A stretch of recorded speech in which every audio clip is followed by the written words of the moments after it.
ఒక వాక్య భాగాన్ని చదువుకుందాం. లూకాసు సువార్త 23వ అధ్యాయము 42వ వచనం, 43 కూడా. యేసు, నీవు నీ రాజ్యములోనికి వచ్చినప్పుడు నన్ను జ్ఞాపకము చేసుకొనుమనెను. అందుకు ఆయన వానితో, నేడు నీవు నాతో కూడా పరదైసులో ఉందువని నిశ్చయముగా నీతో చెప్పుచున్నానని నేను ప్రార్థన చేసుకున్నాను. గొప్ప దేవా, మీకు వందనాలు నాయన. మీ యొక్క ఉన్నతమైనటువంటి వ్యక్తిత్వాన్ని బట్టి, మా ప్రభువైన యేసు క్రీస్తు వారిని బట్టి, పరిశుద్ధాత్మను బట్టి మీకు వందనాలు తెలియజేస్తున్నాం. ఈ పరిశుద్ధ లేఖనములను ధ్యానించుచూ ఉండగా మీ హృదయమును, మీ విధానములను, మీ చిత్తమును అర్థము చేసుకున్నట్టుకు మీ పరిశుద్ధాత్మ సహాయమును నాకును ఇక్కడ ఉన్న ప్రతి ఒక్కరికి అనుగ్రహించమని మా ప్రభును రక్షకుడని యేసు క్రీస్తు వారి నామమున అడిగి వేడుకొనుచున్నాము తండ్రి, ఆమేన్. దైవజనుడైనటువంటి బిల్లీ గ్రహం గారు ఒక మాట అన్నారు. No one is ever too far gone to be saved. No one is ever too far gone to be saved. దేవుడు రక్షించలేనంత దూరము ఏ వ్యక్తి ఎప్పుడూ వెళ్ళలేదు. No one is ever too far gone to be saved. Bible గ్రంథంలో చూసినప్పుడు యూదా రాజుల్లో మనష్షే అన్నటువంటి ఒక రాజు ఉన్నాడు. దాదాపు 55 సంవత్సరాల పాటు యూదా దేశాన్ని పరిపాలించాడు. సౌలు కానీ, దావీదు కానీ, సొలొమోను మహారాజు కానీ వీరంతా 40 సంవత్సరాల పాటే పరిపాలించింది.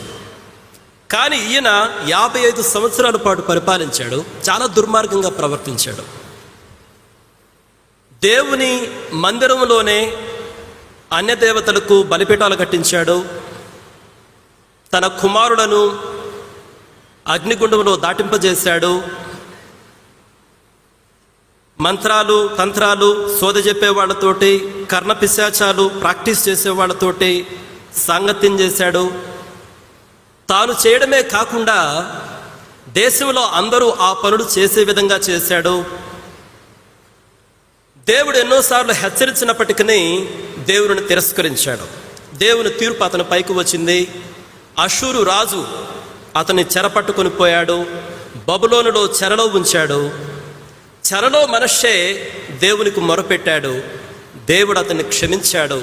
తిరిగి అతని సింహాసనం పైన కూర్చుండబెట్టాడు. When we read about the life of మనష్షే జీవితం గురించి ఆలోచిస్తున్నప్పుడు దేవుడు ఎంత జాలిగలవాడా అని అనిపిస్తుంది. ఒకసారి నినివే పట్టణం గురించి ఆలోచించండి. బలాత్కారంతో నిండిపోయింది దేశం, దుర్మార్గంతో నిండిపోయింది. దేవుడు యోనా ప్రవక్తను పంపించాడు.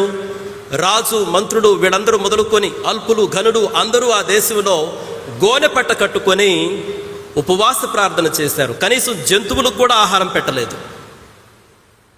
వారి మొర దేవుడు విన్నాడు. తాను వారి పైకి పంపించాలి అనుకుంటున్నటువంటి ఆ తీర్పును పంపించకుండా ఆపివేశాడు.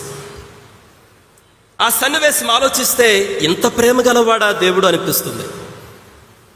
మీరు దానియేలు గ్రంథం ఆలోచించండి. నెబుకద్నెజరు మహారాజు ఒకరోజు తన సామ్రాజ్యాన్ని చూసుకొని, ఆహా, ఇంత గొప్ప సామ్రాజ్యాన్ని నేను కట్టాను కదా, ఇంత గొప్ప పట్టణాన్ని నేను కట్టాను కదా అనుకున్నాడు. చివరికి దేవుని తీర్పు అతని పైకి వచ్చింది. మనుషులు అతని తరిమి వేశారు.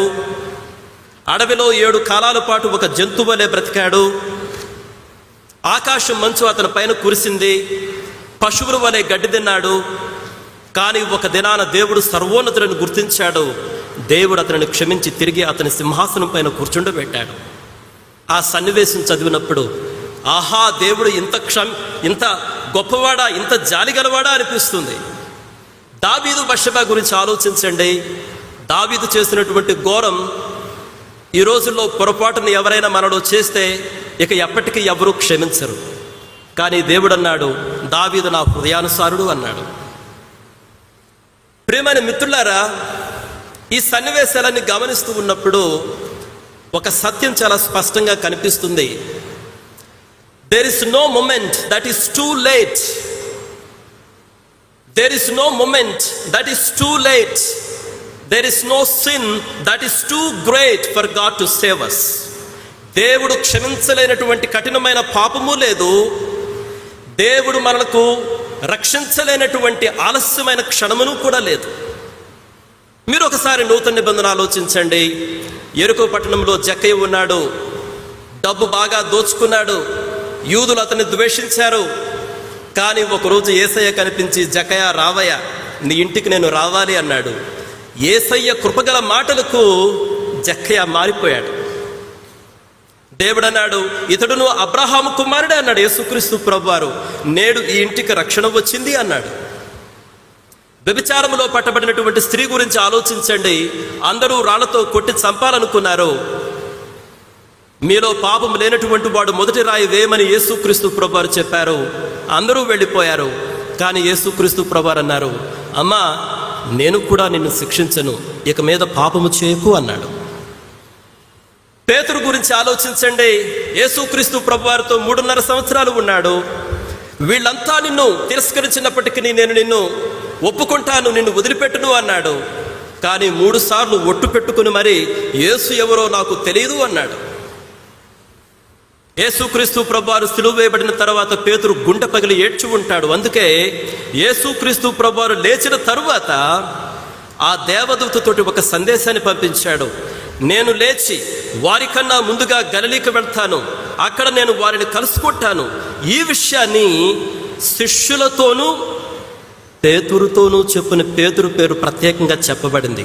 Because he knows the heart of Peter. దేవుడు ఎంత ప్రేమ కలిగిన వాడా అనిపిస్తుంది మిత్రులారా. మీరు పౌలు జీవితం చూడండి. సంఘాన్ని చిత్రవద చేశాడు, కానీ దేవుడు పౌలు కొరకు ఒక గొప్ప ప్రణాళిక కలిగి ఉన్నాడు. మీరు బైబిల్ గ్రంథంలో కవర్ టు కవర్ చూస్తే again the same principle comes again and again. ఒకటే సూత్రం పదే పదే కనిపిస్తుంది. There is no moment that is too late. There is no sin that is too hard for God to save us. దేవుడు క్షమించలేని పాపము లేదు. దేవుడు రక్షించలేకపోయినటువంటి ఆలస్యమైన క్షణము లేదు మిత్రులారా. అదే విషయాన్ని మనం ఈ సిలువలో చూస్తున్నాం. యేసు, నీ రాజ్యముతో నువ్వు వచ్చినప్పుడు నన్ను జ్ఞాపకం చేసుకో. He was in his last moments. ఆ దొంగ ఆఖరి క్షణాల్లో ఉన్నాడు. నాకు ఇంకొక విషయం ఆశ్చర్యం వేస్తుంది. మీరు గమనించండి. యేసుక్రీస్తు ప్రభువారు తన పరిచర్య ప్రారంభించినప్పుడు ఆయన మొదట పలికిన పలుకులేంటో తెలుసా? దేవుని రాజ్యం సమీపించింది, మారు మనస్సు పొందుడి. దేవుని రాజ్యం సమీపించింది, మారు మనస్సు పొందుడి. సిలువలో ఆ మాటలు ప్రతిధ్వనిస్తున్నాయి దొంగలో నుంచి. ఆ మనిషి అంటున్నాడు, యేసు, నేను మారు మనస్సు పొందాను, నీ రాజ్యమును నాకివ్వు. మనం ఒక బంతిని తీసుకుని ఒక గోడకేసి కొడితే ఆ బంతి తిరిగి వస్తుంది. ఆ విధంగా యేసుక్రీస్తు ప్రభువారి తొలి పలుకులు ఆయన యొక్క ఆఖరి క్షణాలలో ఆ దొంగ జీవితంలో నుంచి ప్రతిధ్వనిస్తున్నాయి. ఈ మాటలో ఉన్నటువంటి సందేశం ఒకటే ప్రియమైన మిత్రులారా, మారు మనస్సు, పాప క్షమాపణ, నిత్య జీవము, దేవుని రాజ్యము. ఒక ఆశ్చర్యకరమైనటువంటి విషయాన్ని మీకు చెప్తాను చూడండి. దేవుడు ఇజ్రాయేలు ప్రజలకు కనాను దేశాన్ని వాగ్దానం చేశాడు. వాగ్దాన దేశము అన్నాము దాన్ని. ఇజ్రాయేలు ప్రజలు కొంతకాలం పాటు మోషే నాయకత్వంలో, ఆ తర్వాత యెహోషువ నాయకత్వంలో ప్రయాణం చేస్తూ ఉన్నారు. అయితే వారు ఇంకా వాగ్దాన దేశంలోనికి ప్రవేశించక మునిపే, ఈ మాటలు గమనించండి, వారు ఇంకా వాగ్దాన దేశంలోనికి ప్రవేశించక మునిపే అక్కడ ఒక స్త్రీ ఉంది. ఆవిడ ఒక వేశ్య. ఆవిడ వాగ్దాన దేశమును స్వతంత్రించుకొని ఉంది. అక్కడ ఆవిడ రాహాబు. ఇజ్రాయేలుడు ఇంకా వాగ్దాన దేశంలోనికి ప్రవేశించక మునిపే there was a woman, she was a harlot. ఒక వేశ్య, ఒక స్త్రీ ఉంది అక్కడ. ఆవిడ వాగ్దాన దేశాన్ని ఆల్రెడీ స్వతంత్రించుకునే ఉంది. ఇంకా ఆశ్చర్యం ఏంటంటే ఆ స్త్రీ గర్భము నుండే ఆ వాగ్దాన దేశమునకు రాజు పుట్టబోచున్నాడు, యేసుక్రీస్తు ప్రభువారు. ప్రియమైన మిత్రులారా, దేవుని చిత్తము అన్నటువంటిది in every incident it is very clear. ప్రతి సన్నివేశంలో దేవుని హృదయం ఏంటి అన్నటువంటిది it is crystal clear. There is no moment that God cannot save. There is no moment, there is no sin that God cannot save you. దేవుడు రక్షించలేనటువంటి ఆలస్యమైన క్షణము లేదు, దేవుడు రక్షించలేని కఠినమైనటువంటి పాపము లేదు మిత్రులారా. అందుకనే యేసుక్రీస్తు ప్రభువారు ఒక మాట అన్నారు. ఏమన్నారు తెలుసా? సుంకరులను, వేశ్యలను మీకంటే మొదటగా దేవుని రాజ్యంలో ప్రవేశిస్తారు. ఈ మాట ఎవరితో అన్నారు? శాస్త్రులతోటి, పరిసయ్యులతోటి. సుంకరులను, వేశ్యలను మొట్టమొదటిగా మీకన్నా దేవుని రాజ్యంలో ప్రవేశిస్తారు. What do you understand? ఆ మాటల్లో ఏమర్థమవుతుంది? These incidents they are reflecting, they are radiating the heart of God for us. దేవుని హృదయం ఏంటో మనకు తెలియజేస్తున్నాయి మిత్రులారా. నేను ముగిస్తున్నాను. ఈ యొక్క మాటలో ఉన్న సందేశం ఒకటే: నీవు ఏ పరిస్థితుల్లో ఉన్నా, ఎటువంటి పాపంలో ఉన్నా, ఏ సమయమైనా కానివ్వండి, he is there for you to save you, to protect you. మిత్రులారా, ఈ యొక్క శుభ శుక్రవారాన ఇంకా ఎవరైనా సరే నాకు ఇంకా ఛాన్స్ లేదు, నా టైం అయిపోయింది, ఈ యొక్క భయంకరమైన పరిస్థితిలో నుంచి నన్ను ఎవరు విడిపించలేరు అనుకుంటే, I'm telling you once again, I'm not telling you, I'm just bringing to you what the Bible is speaking about God. చరిత్ర అంతా ఉన్నది, కొన్ని వేల సంవత్సరాల చరిత్ర. ఆ సత్యం ఏంటంటే, there is no moment that God cannot save you. There is no sin that is too hard for God to save you.